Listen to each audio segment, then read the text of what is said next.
Voilà, nous sommes déjà de retour. Nous allons poursuivre dans cette discussion. Avant de partir un peu plus loin, moi je voudrais d'abord revenir sur cette question, un peu le point fort aujourd'hui des entreprises, c'est qu'elles ont le choix, c'est-à-dire de s'implanter, de partir là où elles veulent. Ce sont des multinationales qui sont confrontées, et si vous l'avez bien remarqué, de plus en plus, les gens parlent justement de l'État-nation. Partout, par exemple ici au Québec, on parle de souveraineté, on veut avoir un Québec souverain, un État propre à nous, on veut avoir un pays propre à nous, etc. Et on veut justement avoir ce pays pour avoir justement cet État-nation, pour avoir une identité nationale à l'intérieur de certaines frontières, etc., bien définies. Mais en même temps, nous sommes confrontés à des multinationales, c'est-à-dire à des compagnies qui ont des intérêts dans les quatre coins du monde. Et pour que ces entreprises-là restent au Québec ou au Canada, eh bien, elles exigent qu'on leur fasse des cadeaux. Et des cadeaux parfois qui sont aux dépens des intérêts de ces États-nations. Est-ce que justement, parce qu'on disait tout à l'heure, nous sommes des otages de ces entreprises-là, et vous avez parlé de fascisme, de capitalisme, etc. Est-ce que ce genre de situation n'est pas l'une des plus grandes menaces aux démocraties, pas seulement à l'économie, c'est-à-dire à l'existence même des États et des organisations comme les avons connues jusqu'à présent?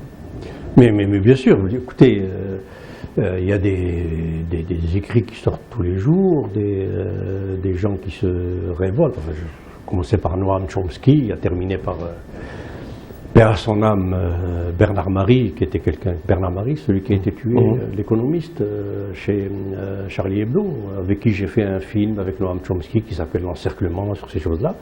Et on a fait un documentaire sur lui, spécialement Bernard Marie, agrégé d'économie, un professeur comme Jacques Généreux, comme tous ces gens-là, Pascal Petit, etc. Bon, évidemment, dont on ne parle pas, parce qu'on ne veut pas que leur discours soit connu.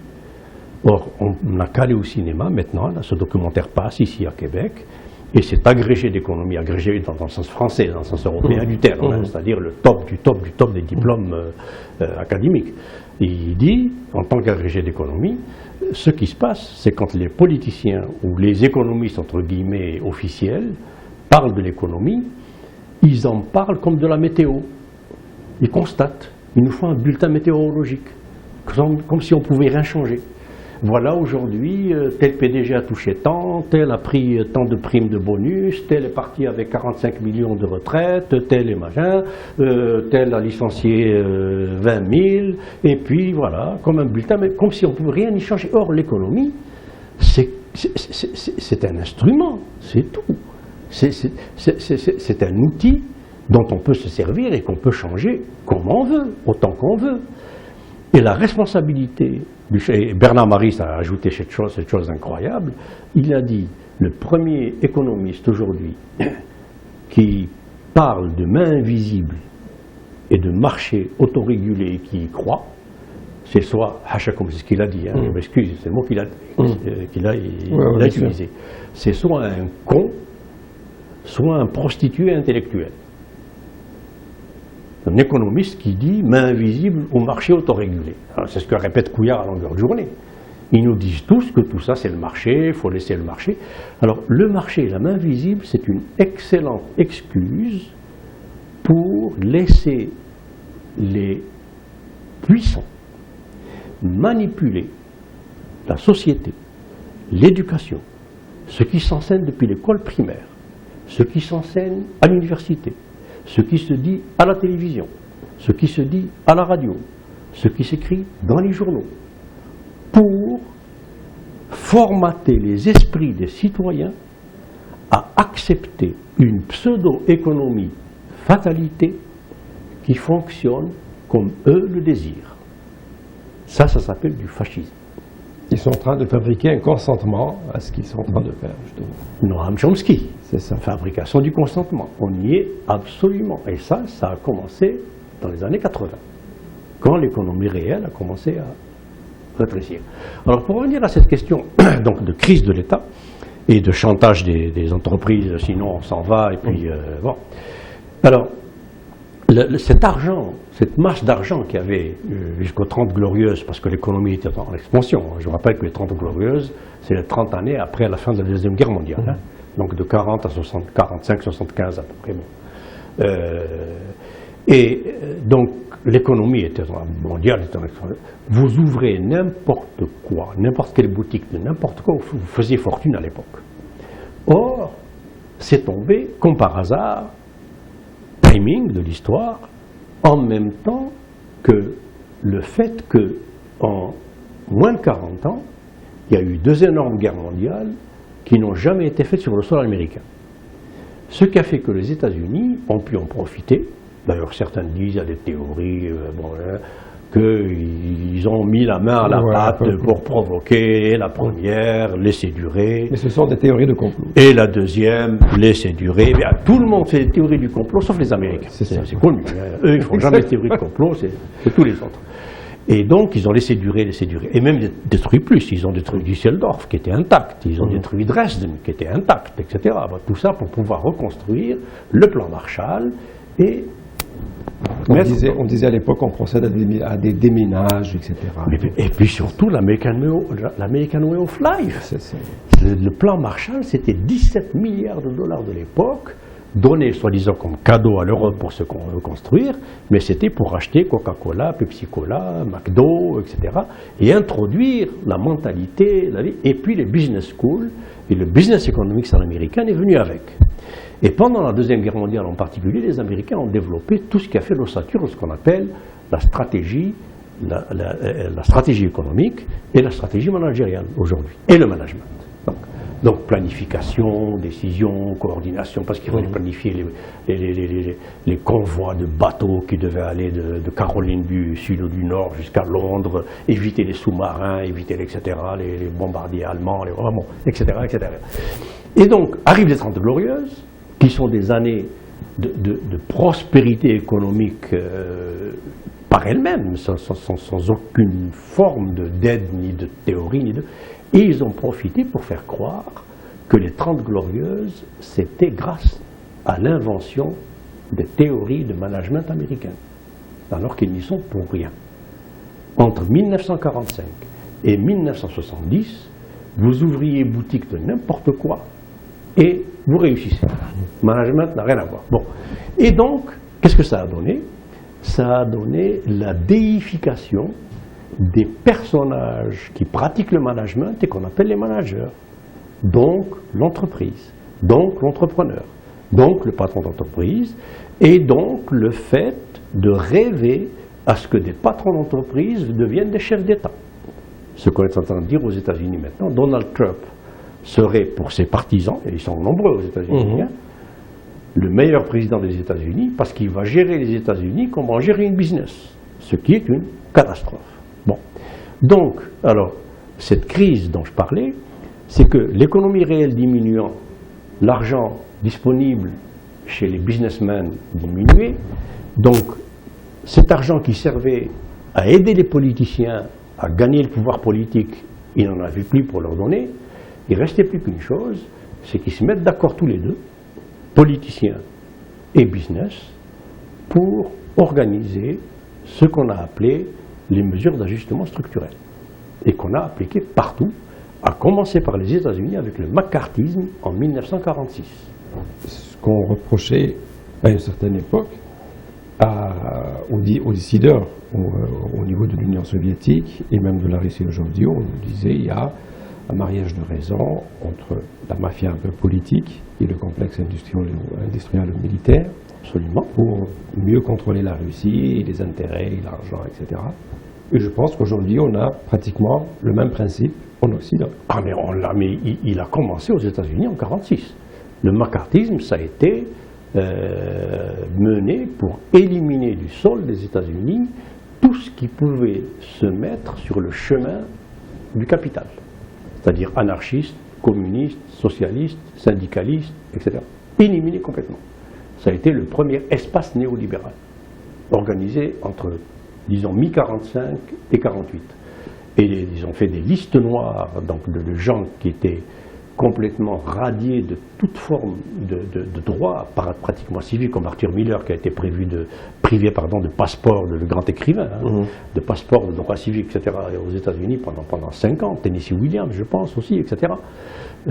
Tout ça pour laisser la bride sur le cou au capital. Il fait ce qu'il veut comme il veut. D'ailleurs, c'est pour ça que les États-Unis, c'est pratiquement le seul pays au monde où il n'y a pas de parti politique qui représente la classe travailleuse. Et qu'est-ce que vous dites quand vous voyez aujourd'hui les chefs de l'opposition quémander pratiquement une rencontre avec le président de Bombardier, alors que dans le passé, l'opposition se contentait d'interpeller le gouvernement ou les gens qui sont au pouvoir et demander des comptes d'abord aux gens qui sont au pouvoir, c'est-à-dire les vrais décideurs. Aujourd'hui, on rencontre le président de Bombardier, on change un peu de discours, tout d'un coup il est un peu enrobé, édulcoré, oui on peut comprendre certaines choses, etc. Mais c'est tous blanc, bonnet, bonnet blanc.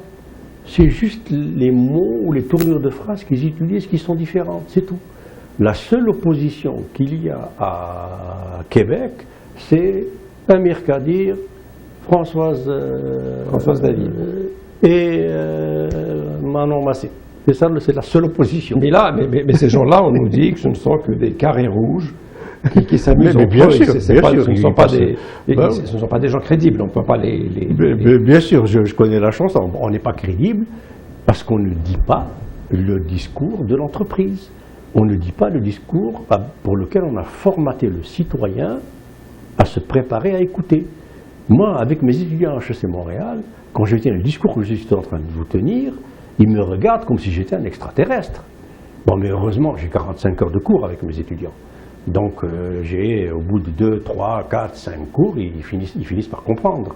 Bon, mais là, j'ai 40, 45 minutes ou 50 minutes en tout avec vous, je vais essayer d'aller à l'essentiel. Donc, là, c'est bonnet blanc. Le discours de Couillard, le discours de Pellado, le discours de Pellado, d'ailleurs, quand vous dites c'est un homme d'affaires qui a réussi, etc., je ne sais pas si vous avez vu l'émission Enquête à Radio-Canada, il n'a rien réussi du tout, sinon que de naître de l'ADN de son père. C'est tout, au contraire. De l'empire qu'a construit son père, il n'a rien ajouté, il en a 10 000, enfin bon, ça c'est une petite parenthèse. Mais donc, je reviens à ça, et puis je réponds à votre question aussi en même temps. Cette crise donc, de l'État que j'ai appelée, ce manque d'argent qui faisait le rappui réciproque, a fait que tous les deux se sont unis et ont trouvé un terrain d'entente pour faire quoi? Pour faire une politique dite d'austérité, dite d'ajustement structurel, dite de rigueur, on appelait ça rigueur donc, à l'époque, etc., pour aller chercher sur les biens communs, l'eau, l'air, le chauffage, le transport, la nourriture, la santé, l'éducation, etc., aller chercher là de quoi pelleter dans les poches du privé, et du poche du privé, ça va dans les financements du politique. Regardez la commission Charbonneau. C'est exactement ça le scénario. Alors, donc, les choix politiques auxquels on assiste aujourd'hui ne sont pas des choix. Ce sont tout simplement des professions de foi dans une nouvelle religion qui s'appelle la religion néolibérale. Alors, pour vous donner une idée, dans une conférence ici en Amérique du Nord, je pense que c'était aux États-Unis, je ne me rappelle plus, où je faisais une conférence là-dessus sur pourquoi, j'expliquais à partir de la physique et de la thermodynamique et de la biophysique, pourquoi ces ruptures d'équilibre que provoque la soi-disant économie va contre les lois de la nature et de l'univers, et donc va droit au mur, et donc est impossible à continuer. Écoutez, vous prenez 4% de taux de croissance, d'accord? 4% de taux de croissance, c'est pas beaucoup. Mais vous prenez la formule de l'intérêt composé, d'accord? J'ai une somme cette année, je gagne 4% dessus, l'année prochaine, je fais de l'intérêt sur la somme de cette année, plus le 4%. L'année suivante, plus le 4%, donc intérêt composé. Vous faites ça et vous arrivez immédiatement au résultat suivant, c'est que tous les 15 ans, tout est multiplié par 2. Tout est multiplié par 2, tous les 15 ans. Tout. Aéroport, université, route, autoroute, merguez, chaussures, vestes, tout est multiplié par 2 tous les 15 ans. Alors, combien de fois il y a 15 ans dans un siècle? 7 fois, à peu près. Donc, en un siècle, avec 4% de taux de croissance, on arrive à 2 à la puissance 7, c'est-à-dire 128 fois plus de tout. Est-ce que quelqu'un peut imaginer qu'à la fin de ce siècle, on ait seulement 128 fois plus d'aéroports à Montréal? Tous les habitants de Montréal vont être des avions? C'est quoi ça? Donc, cette religion dont le dogme principal est la croissance infinie, néolibéralisme, compétitivité, croissance, est impossible, physiquement impossible. Qu'est-ce que vous pensez des gens qui nous disent aujourd'hui, enfin surtout des experts économistes et tout ça, qui nous disent la solution, il faut baisser les impôts, et pour les entreprises, et pour les particuliers. La baisse des impôts, ça va donner plus d'argent dans la poche des consommateurs, parce que c'est comme ça qu'il faut les qualifier. Plus d'argent, donc on va aller consommer encore, et on va encore stimuler l'économie, ce qui va... Écoutez, ça fait depuis Reagan et Thatcher qu'on fait ça. C'est un certain Arthur Laffer, un économiste californien, qui a pondu cette théorie fumeuse sur un carré de papier dans un coin de table de restaurant. Équation très simple, on élimine l'impôt, les gens ne payant plus d'impôts, donc parce qu'ils disent qu'aux États-Unis et au Canada, on travaille 6 mois pour soi et 6 mois pour le gouvernement. Donc c'est ça comme ça qu'on suit l'impôt. Alors qu'en Europe, en Scandinavie, etc., en Allemagne, l'impôt est considéré comme une ressource pour alimenter le côté social, le côté communautaire, le côté politique, le côté, etc., de la vie commune de la nation. Donc c'est comme ça qu'est vu l'impôt. Ici, l'impôt est vu comme un cadeau qu'on fait au gouvernement. Et ça, c'est la propagande de cette superstructure dont j'ai parlé tout à l'heure, qui depuis le primaire jusqu'à l'universitaire, en passant par les journaux et les télévisions et tout ça, qui sont les propriétés de ces mêmes riches, qui fait que donc cet argent, l'argent se concentre, ne circulant plus, cet argent ne circule plus à l'économie réelle. Et alors, pour inventer une espèce de magie qui va faire recirculer l'argent, on dit on ne fait plus payer d'impôts. Oui, mais vous ne faites plus payer d'impôts à qui? Avant, il y avait, je ne sais pas moi, disons 90% des Américains qui avaient un salaire, un emploi, quelque chose et qui payaient de l'impôt. Avec Reagan et Thatcher, il y a eu tellement de licenciements, tellement de coupures, tellement de plans d'ajustement, tellement de rigueur, d'austérité, etc., qu'il n'y en avait plus peut-être que 30 ou 40% qui réellement, avec un travail, pouvaient vivre au-dessus du niveau de pauvreté. Alors avec un travail, déjà, vous vivez au niveau de pauvreté. Donc, même si vous arrêtez de leur faire payer de l'impôt, ceux qui restent et qui ont de quoi payer de l'impôt sont loin d'être suffisants. Première raison. Deuxième raison, arrêter de faire payer l'impôt, c'est fermer le robinet de la fameuse colonne d'entrée du gouvernement. Le gouvernement, il n'a pas d'autre argent que l'impôt. Si l'impôt n'entre pas, le gouvernement n'a pas d'argent. Politiquement, on veut aussi faire sortir un peu, on veut réduire la taille de l'État, donc le gouvernement, la profondeur du gouvernement. Mais c'est exactement ce que veulent les entreprises, les multinationales et les patrons. C'est que moins il y a d'État, moins il y a de contrôle, moins il y a de règles, moins il y a de règlements, moins il y a de contraintes, et plus je fais ce que je veux comme je veux, et aller jusqu'à me payer 73 000 $ de l'heure en salaire. C'est un peu le crime organisé dans ce cas-là. Mais absolument, mais absolument. C'est de comportement de mafia. Les conseils d'administration et les patrons, c'est des mafias. Qu'est-ce que c'est la définition d'une mafia? Mafia, c'est un petit groupe qui défend et alimente et augmente et améliore ses intérêts. En contournant les lois. En contournant les lois. Bon. Même, ou en faisant des lois. Une loi n'est pas forcément honnête. Une loi est légale, c'est tout. Donc, ceux qui font les lois au Parlement de Québec ou au Parlement d'Ottawa ou au Congrès des États-Unis, c'est qui? Il n'y a pas un écologiste, pas un philosophe, pas un chômeur, pas un ouvrier, pas un syndicaliste, pas un gauchiste. C'est des législateurs, des députés qui ont été élus par cette population. Ce ne sont que des hommes d'affaires.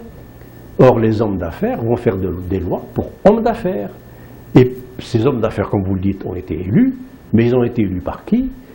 Par un citoyen qui a été formaté à élire des hommes d'affaires.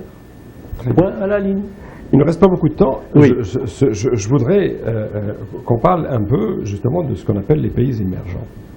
Il fait un temps, enfin dans les années 70 ou tout ça, Il n'émerge plus. ils n'émergent plus justement. Là, il submerge. Voilà, ils avaient cette troisième voie qui était la voie des pays non alignés, où on essayait de nous dire, bah non, on veut faire de l'économie sociale, on veut s'intéresser, on veut développer nos pays avec une autre vision, etc. Aujourd'hui, justement, le néolibéralisme semble être le rêve de tout le monde. Même ces pays du tiers-monde et les pays les moins avancés ne rêvent que de cela. C'est-à-dire avoir ce modèle américain ou canadien ou ce modèle néolibéral implanté chez eux aussi. Mais bien sûr, le modèle néolibéral a triomphé très rapidement pour quelques raisons. J'ai un énorme chapitre là-dessus dans mon livre L'engagement dans la tradition et le renouvellement, et puis dans Stratégie d'autre chose, si je crois. Enfin, peu importe. Les pays non alignés, le mouvement non aligné a été assassiné. Entre 1962, 1974, 1973, 10 ans, les États-Unis, l'Angleterre, la France, la Belgique, etc., ont éliminé tous les pays non alignés parce que le non-alignement allait permettre à l'Union soviétique de réussir. Il faut savoir qu'en 65, 67, 66, par là, le rouble, si je me rappelle bien, à cette époque-là, était à parité avec le dollar. Parce que le mouvement des non-alignés, c'était l'échange clearing. L'Algérie donnait de l'huile d'olive à la Bulgarie nous donnait des bicyclettes.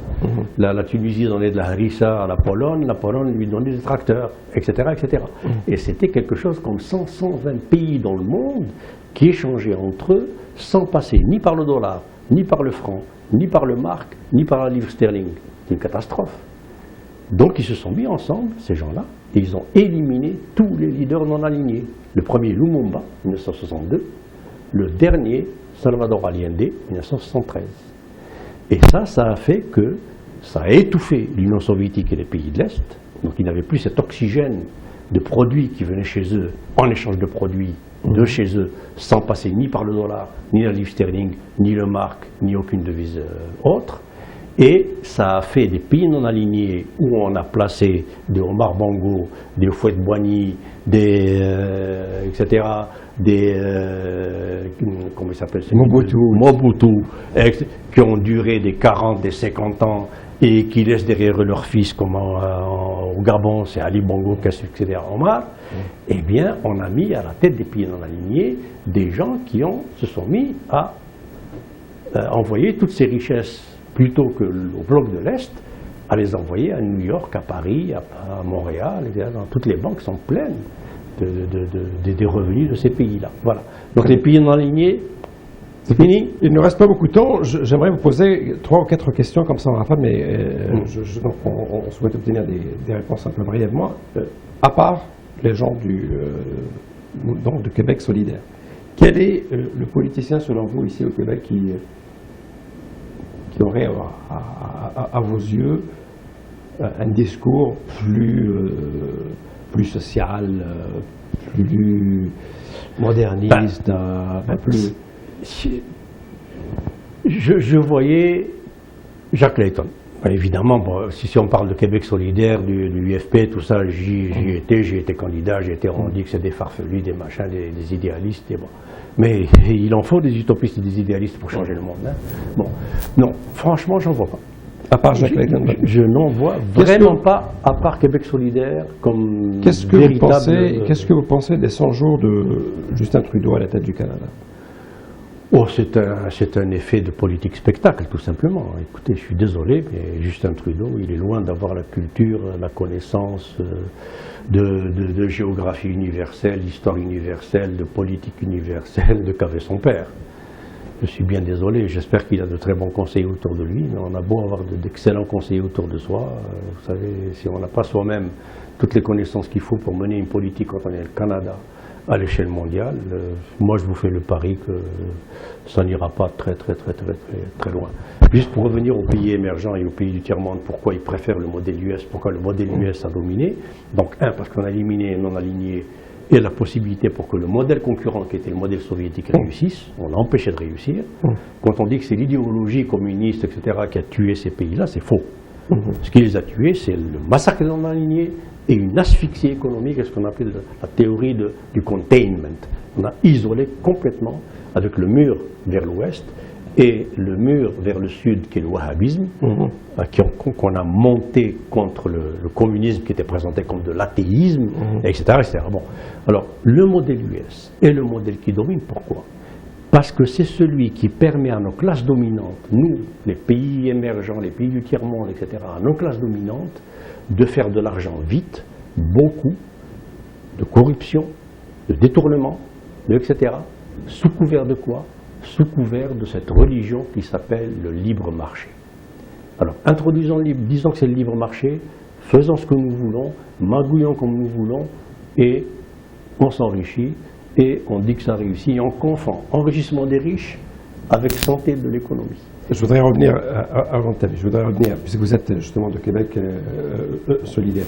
Est-ce que cette coalition qu'on cherche à obtenir depuis un certain temps pour le mouvement souverainiste et tout ça, est-ce que justement c'est possible entre Québec solidaire, qui est vraiment à gauche, et un parti québécois qui est aujourd'hui dirigé par quelqu'un qui est vraiment à droite?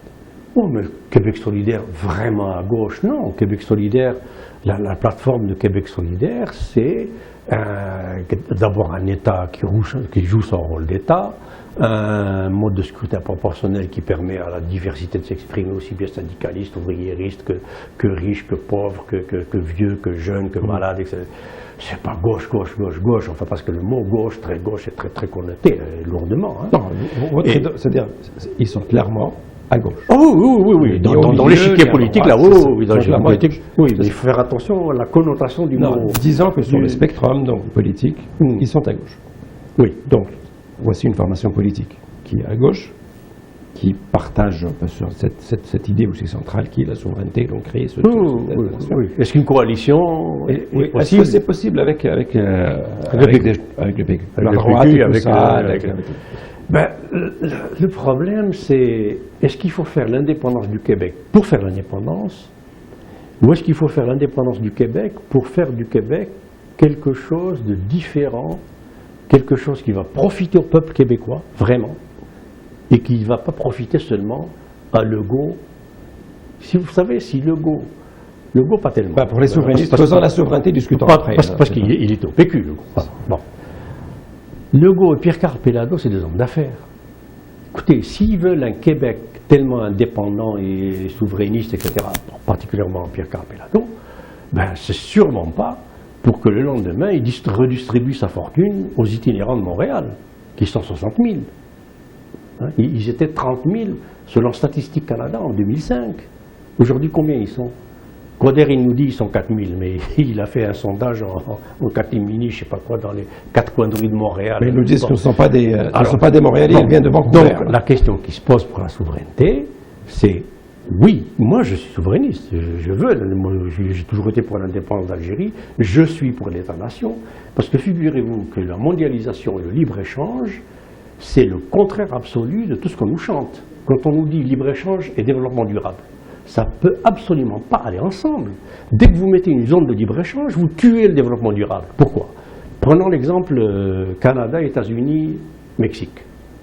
Pour que le maïs canadien se vende au Mexique, il faut qu'il se vende moins cher que le maïs mexicain. Mais pour vendre le maïs canadien moins cher que le maïs mexicain au Mexique, il faut qu'au Canada, on gaspille plus d'eau, on utilise plus d'insecticides, plus de rongicides, plus de pesticides. Et qu'on fasse travailler les Mexicains aussi. Faire travailler les Mexicains, oui, mais à des salaires de misère et des conditions d'esclaves, hein, vous le savez, j'espère. Plus de fertilisants, ce qui fait que chaque tonne de maïs que nous produisons fait que le développement est encore moins durable qu'avant. Alors, c'est pas tenable. Vous savez ce qu'a dit Paradis, le ministre de l'Agriculture, quand on l'a interrogé là-dessus? Là-dessus, précisément. Sur comment l'agriculture au Québec devient... Parce que vous savez que Québec, la ville de Québec, est menacée de manquer d'eau. À cause du lac Saint-Charles, du lac Beauport, je ne sais pas quoi, qui sont empoisonnés, notamment par les phosphores et les nitrates, qui viennent des fosses septiques, et qui viennent aussi beaucoup de l'agro-industrie, des pesticides, des fongicides, des rongicides, etc., etc., etc. Pierre Paradis a répondu, sont désolés, mais on est obligé d'avoir une agriculture compétitive dans un marché mondialisé et de plus en plus libre. Alors vous voyez un peu, tous ces discours sont contradictoires, ils ne tiennent pas debout. Alors moi, en tant que gauche ou tout ce que vous voulez, je veux des États-nations forts, que le Québec devienne indépendant et que le Québec mette une frontière autour du Québec et qui dise à tout investisseur, tout homme d'affaires qui veut venir faire du business au Québec, comme en a fait l'Argentine. L'Argentine a une loi des finances maintenant, depuis la débâcle de 2003, une loi des finances qui vous dit, vous êtes investisseur étranger, vous voulez venir investir en Argentine, bienvenue. Mais vous investissez dans les domaines qui nous servent à nous. Pas pour que vous fassiez de l'argent, vous. Vous faites de l'argent, d'accord. Mais d'abord, qui nous servent. Donc, quand vous voulez investir, ah ben je vais investir dans les services financiers. Les services financiers, on n'a pas besoin. On a besoin de lait. Vous voulez investir en Argentine? Construisez une laiterie. Vous ne construisez pas une laiterie? Foutez le camp. Point à la ligne. Très bien. Et vous restez. Vous construisez la laiterie. Au bout d'un an, vous ne sortez pas un sou d'Argentine. Pas un sou. Si vous sortez au bout d'un an, $1 d'Argentine, avant de le sortir, il faut passer devant une commission, le ministère des Finances, des Affaires sociales, du Travail, de l'Environnement, pour prouver que chaque dollar que vous sortez n'a pas été fait sur le chômage, n'a pas été fait sur la pollution et n'a pas été fait sur la pauvreté. Alors voilà ce que je voudrais que le Québec soit. Merci beaucoup, M. Malaktouf. Donc, mesdames et messieurs, j'espère que vous aussi, vous avez aimé et vous avez suivi avec beaucoup d'intérêt cet entretien, toujours avec M.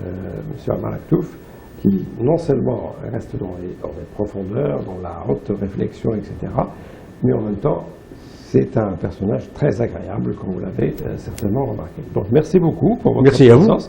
On espère bien sûr vous revoir bientôt, donc quand on aura l'occasion. Avec grand plaisir. C'est un sujet tellement large que vous pouvez m'inviter autant que vous voudrez. Dès que je suis entre deux avions, je viens. Très bien. Alors voilà, donc c'est un rendez-vous. Nous, on se revoit samedi prochain pour un autre sujet. D'ici là, comme d'habitude, gardez le sourire. Merci, au revoir.